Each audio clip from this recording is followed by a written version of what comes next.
Hello, my friends. Welcome to another amazing read. Go grab your stuffy. Let's do this. Today's read is called The Train, and it's written by Judy, Callaghan, and the illustrations are by Georgia Leslie. Ashley was smaller than her sister, but old enough to walk herself to school every morning and back again at the end of the day. She took her time when she walked, kicking dirt to uncover stones and pieces of colored glass, which she kept on the windowsill in her bed. The sun was exceptionally bright this afternoon. Ashley had to shield her eyes with her hand to see the road. A car sped past her, billowing up a cloud of dirt. It stung her eyes, and she stopped to wipe them. Squinting, she followed the tire tracks up the road to where the old train station used to stand. A small figure stood in the tall grass by the tracks. Ashley recognized the way the figure leaned against his cane. She smiled and broke into a run. The beads in her backpack jingled in their tin, and her school books bounced heavy against her back. "Uncle, Uncle!" she shouted. Ashley's uncle turned and greeted her with a smile. "Hello, Tooth," he said, extending his good arm to give her a hug. She rushed into him, burrowing her face in his wool jacket. He was warm against her cheek. She inhaled deeply. He smelled like sage. She pulled away and looked up at him. "Uncle, what are you doing here?" The corners of his eyes crinkled, and one side of his mouth turned up in a lopsided smile as Ashley's uncle looked at her. But she could see the light in his eyes. He focused his gaze down the train tracks. The planks of wood between the metal rails were rotten and broken from years and years of weather damage. It was easy to see the community no longer thought of this place. "I'm waiting for the train," he let out in a small voice. Ashley looked down the track too. It was worn and overgrown with weeds, no longer fit for a train. She giggled. "Uncle, the train doesn't come here anymore." "I know, Tooth. I know." He shifted his weight onto his cane. His smile drooped slowly. "I know." Ashley stopped smiling as well and furrowed her brow in concern. "What's wrong? Why are you so sad?" A look of indecision crossed his face as he glanced down at his small knees. "Come here," he said. Uncle hobbled over to a piece of concrete foundation left from the old train station. He sat down and balanced his cane atop his knees. Ashley followed, sitting in the tall grass by his feet. She plucked a dandelion and rubbed it against the back of her hand, tracing a heart with the yellow stain. "I'm sad because our people have forgotten about this place," her uncle said, looking off down the track. Ashley almost turned to see what he was looking at, but she knew nothing was there. She had walked by this place 1,000 times. She focused on her uncle, studying the lines on his small face. Wisps of gray hair fluttered around his head as the wind blew from behind him, yet he looked young to her right now. "What happened?" she wondered aloud.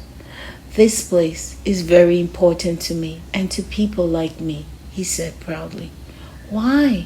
What could be so important about a weeded over train track?" she asked. Uncle clutched his cane in both hands and planted the rubber end firmly on the ground. He leaned into it, looking at where she sat in the tall grass. "A long time ago, there was a train that ran through this place," he began. "It would come maybe once a month to drop things off.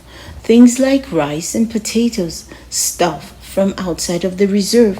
He took his handkerchief out of his pocket and placed it on his lap, picking at loose threads as he spoke.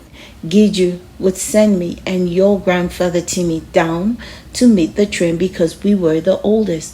We would all line up here to wait with our baskets, and after we got our rations, we would walk home. Timmy and I would always sneak a potato each to eat on the way. We ate them raw like they were apples. Ashley giggled at the thought of grandfather Timmy and uncle as small boys eating raw potatoes. Her uncle continued, one day, Giju sent the four oldest kids out with baskets. It was early fall, but she made us take our winter coats. She was crying and we didn't know why. Giju didn't cry often, but when she got started, she couldn't stop. She gave us each a kiss and sent us to the train station. He looked down at the foundation he was sitting on.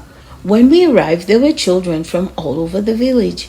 I saw my cousin Benny, so I asked him what was going on. He didn't know. Uncle pointed to the broken track. The train was already here. A few men were standing by the open cargo doors. They pointed at us and said, okay, you first. And then they put us on the train. Ashley wanted to speak, but her uncle's expression stopped her. He began again. My brother and sister were a bit younger than me, so they got put on a different car. Timmy and I were bigger, and they moved us to the front. When we got to the school, the nuns told us to get inside.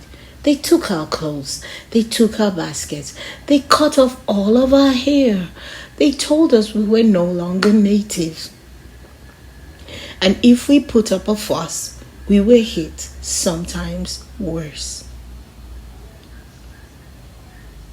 I feel really sad as I read this story, my friends. His voice trailed off into a whisper. We weren't allowed to speak our language. We weren't allowed to be no. Ashley's uncle picked up his handkerchief and blew his nose. He clutched it tightly in his right hand, his shoulders trembling softly. I was there for 6 years. I didn't know how to speak any English, so I didn't talk to many people. I was like a little mouse, hiding in my room. I tried to be invisible, but they found me. He smiled softly, tears gathering in the corners of his eyes. Ashley stared down at the grass. She plucked a few pieces and tied them into knots. Why did they do that? She looked up. Yeah, why did they do that?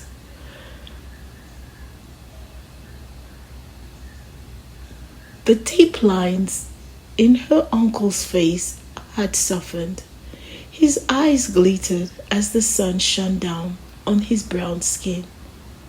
Because we were different, he said calmly. Ashley's cheeks grew warmer. She felt angry and confused. Why didn't your mommy and daddy come and get you? Why didn't they stop the train? She felt her own tears welling up. Her uncle shrugged. They didn't know. No one knew. But that train changed everything. Were you sad to leave? Ashley asked. He nodded, and his voice began to tremble again. There was nobody beside us waving goodbye.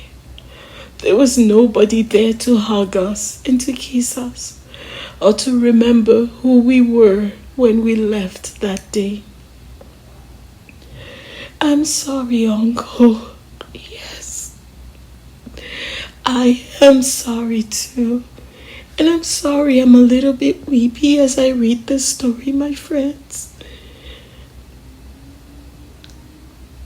He placed his good hand on her shoulder. It's not your fault, Tooz. You and your sister make me so happy. When I hear you laugh and see you run and play, it makes me think that one day everything will be okay again. One day we won't be sad. He paused and looked toward the track for a moment.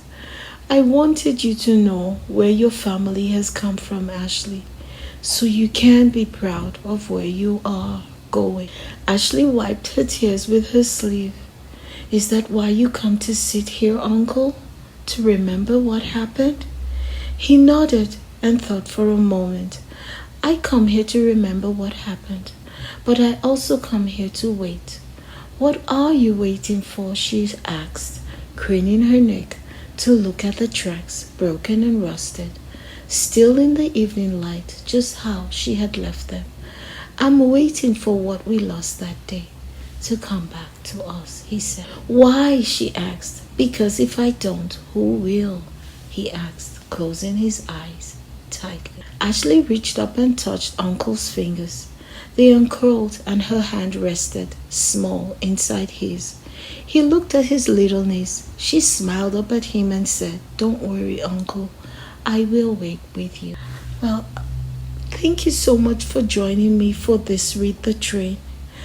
This is the part of Canadian history of how many Indigenous children were taken away from their homes. Well, thank you for spending your time reading with me. Don't forget to like, share, and subscribe to my channel. Until the next time, remember who's amazing. You are so amazing. And keep on reading.